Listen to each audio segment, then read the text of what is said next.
channel. Blah, blah, blah. Again.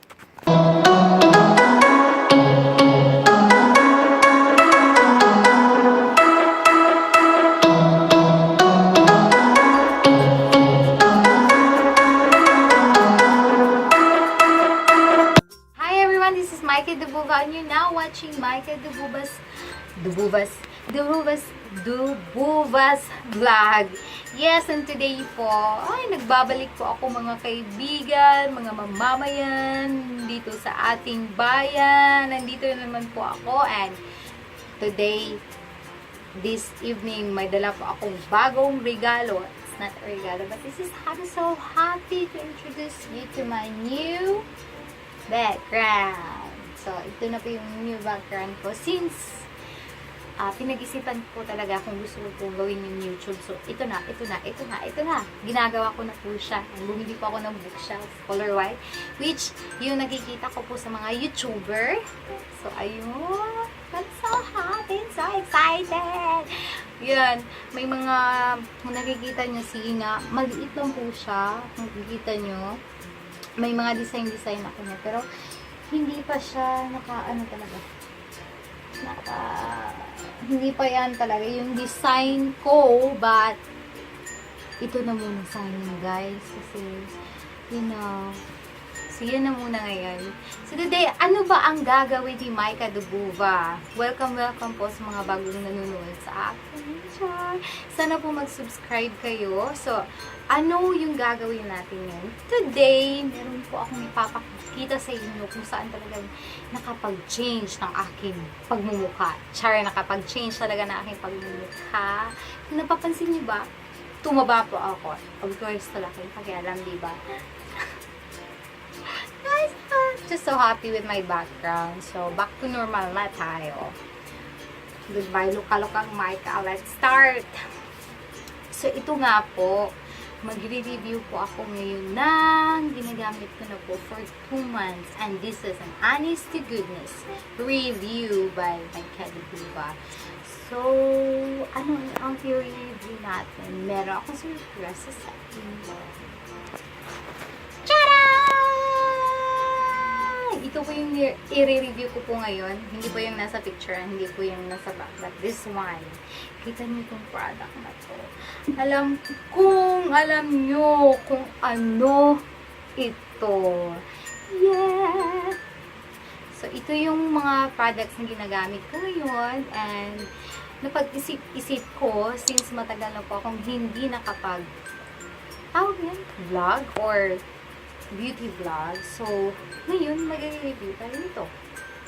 At papakita ko rin po sa inyo kung paano ko po siya nilalagay. And, since ipapakita ko po sa inyo kung paano ko siya ilalagay sa aking pagmumukha. Anyway, ilalagay lang naman siya. But, first, gumamit ako ng ito. Garnier. Ewan ko kung paano siya i-pronounce. Kaya yung ginagamit ko, yung toner ng Garnier. Tapos na po ako, nilinis ko na po siya kasi nag-video pa ako kanina. Tapos hindi ko po siya nagustuhan. So, inulit ko na naman. So, ito na po yun. Papakita ko po sa inyo na ganyan kadumi yung pagmumukha ko. So, on how to apply it, bakit ko po naisipang gumamit nito? Talagang, ang mga YouTuber, ay malaking tulong po talaga. Kasi nakita ko po talaga silang gumamit ng ganito. And, mawawala na po ako ng space, pero magbabalik po ako. I-move ko lang po yung, basta, yung phone kasi yung camera naman ginagamit ko. Ipapakita ko po sa inyo. Huwag kayong mag-alala! So, ayun guys, hindi ko siya namatay, but nawalan po ako ng out of space. Wala na pong space yung phone ko. Hindi nagamit ko pong camera ngayon kasi yung phone ko. So, alam niyo naman pag yung phone hindi ginagamit, madaling mamatay o madaling mapuno. So, ito na. So, nga tayo, papakita ko sa inyo kung paano ko siya ina-apply. And, habang pinapakita ko po sa inyo kung paano ko siya ina-apply, and i-explain ko na rin po sa inyo kung ano mga health benefits ng aloe vera. So, ito yung aloe vera na 90%. Ito yung Nature Republic Sitting Gel. Ang aloe vera po kasi, wait po muna. Ito po yung gagamitin ko since ito naman malapit na po siyang maubos yung Garnier na Dew Toner. So, ito po. Ayan. So, first po na gagawin natin, of course, mag-toner po tayo. So, nakapaghilamos na po ako. Lagyan po natin siya ng Ang ganda nito guys, kasi parang mapagka-creamy siya, pero toner siya. So far naman, hindi naman nag-irritate yung skin ko sa toner nito. So, ayan.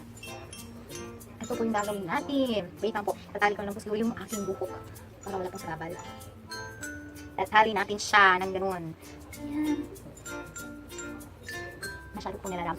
Pag nagtutuloy po kayo, hindi po masyado ilalab yung skin nyo kasi po yung skin natin napaka-sensitive, especially sa face. So, dapat na ano lang. Halin na rin natin ang lilig natin para malinisan.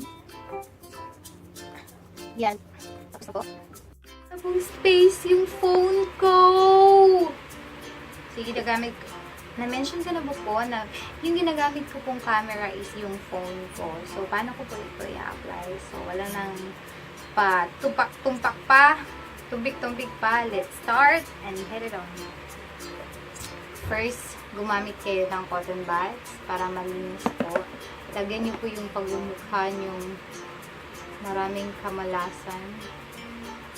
At, start niyo na po siyang i-apply. Napakita ko ba? Konting-konti lang po. So, ganyan. Massage niyo lang po yung face ko. Hindi po yung face ko, but yung face niyo. So, ayan.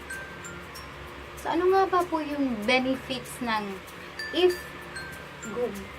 Asa na to akong kuwan? Itali po muna yung ating hair. Kasi, yung aloe vera malagkit sa skin at dumidikit po siya sa inyo. Sali, lagyan na lang po yung inyo. Ano nga ba po yung benefits ng aloe vera?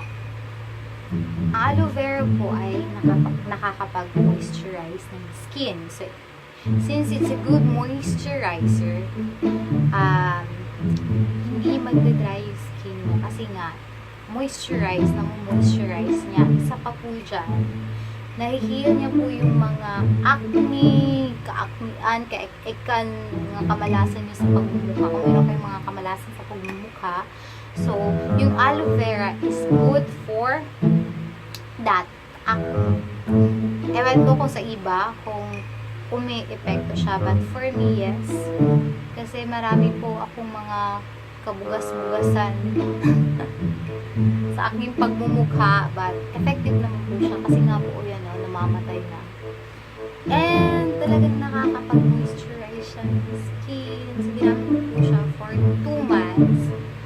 And marami na rin po akong nakitang mga reviews from other YouTubers na maganda nga ito. Kaya nga kita nyo, ubos na hindi siya ubos, but kalahati. Yan, itong part na po. Ubos na siya. So, ayan.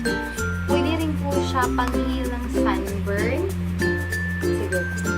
Maganda po na siya. And then, meron pa ko dito from Bench Organic Face and Body Mist. Sikat na sikat din po sa mga YouTuber. Kaya ginagaya po. Gaya lang tayo, guys. And, maganda po siya pang-setting spray. Especially if nagme-makeup po kayo. Isa-set yung makeup nyo. Nakaka-refresh po siya. Ganyan nyo lang po siya ilagay o malayo dapat yan. Then, marirefresh po kayo. Kita nyo. Hindi nyo po mabasa. Refreshing, moisturizing, and hydrating. So, ang thoughts ko po sa product na to ay napakaganda po talaga sa skin ninyo. And, ewan ko kung maganda sa skin ninyo. But for me, it works naman po. So, para dito, 2 thumbs up po. Like, ito yung ginagamit ko. Recently, currently, lahat na ng lay. Ito yung ginagamit ko kasi nakikita ko nga din yung improvement ng skin ko. Other than other products na ginagamit ko sa skin ko. Hindi ko po alam yung mga pinagsasabi ko. Pero yung phone ko, out of space na. Nagbabalik mo naman ako. Hindi naman. So, kung tinatanong niyo po kung nakakapag-use siya ng acne, yes. Kung nakakapag-moisturize siya ng skin, yes.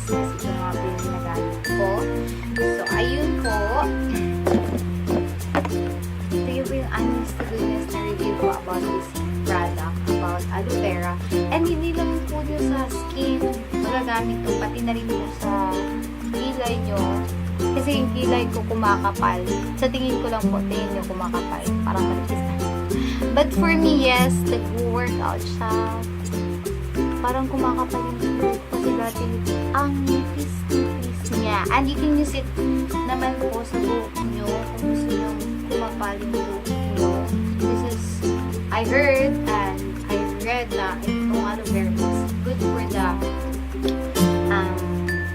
for hair. Sometimes na pag nagsispray ako dito, sasali ko na rin ito. So, yun na guys. If you like this video, please hit the button like down below. If you want to see more videos of me doing reviews, please subscribe and comment kayo po dun sa baba. Hanapin nyo lang po yung baba. Basta andyan sa baba kung ano po yung gusto nyo ipagawa. And this is my Nagbabalik. Thank you guys for watching. Gatas po tayo.